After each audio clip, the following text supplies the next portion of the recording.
Hi there, it's Bob from Alaska.org. Let's talk about how much time you really need to see Alaska.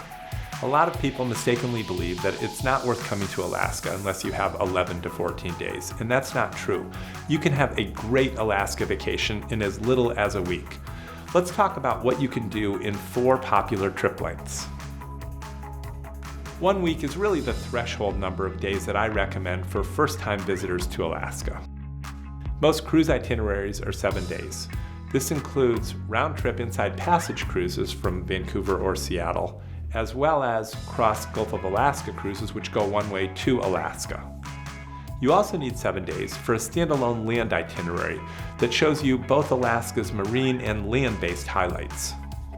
For example, on a 7-day land itinerary, among other things, you can spend a couple of nights in Kenai Fjords National Park out of Seward, where you'll see our sea-based highlights, and a couple of nights in Denali National Park, where you'll see our land-based highlights.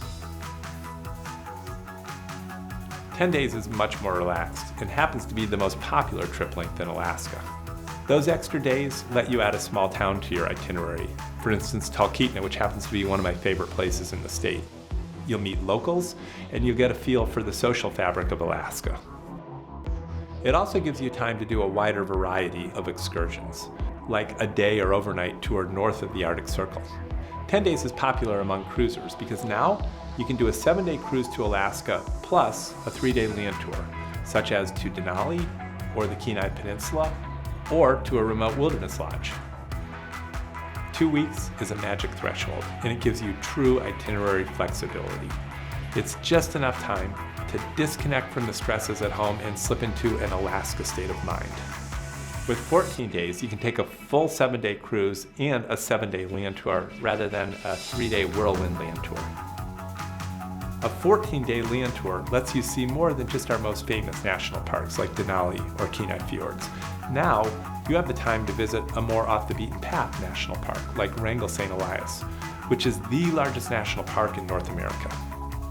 Or you could add a week on the Kenai Peninsula with hiking and fishing and beach combing and horseback riding and plenty of opportunities to meet locals.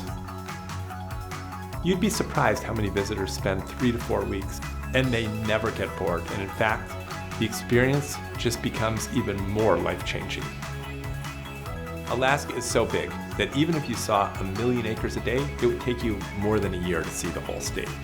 So don't try to shoehorn too much into your itinerary. Make sure that you have time to relax and enjoy your surroundings. I hope this was helpful. For more information, check out our other tips on Alaska.org.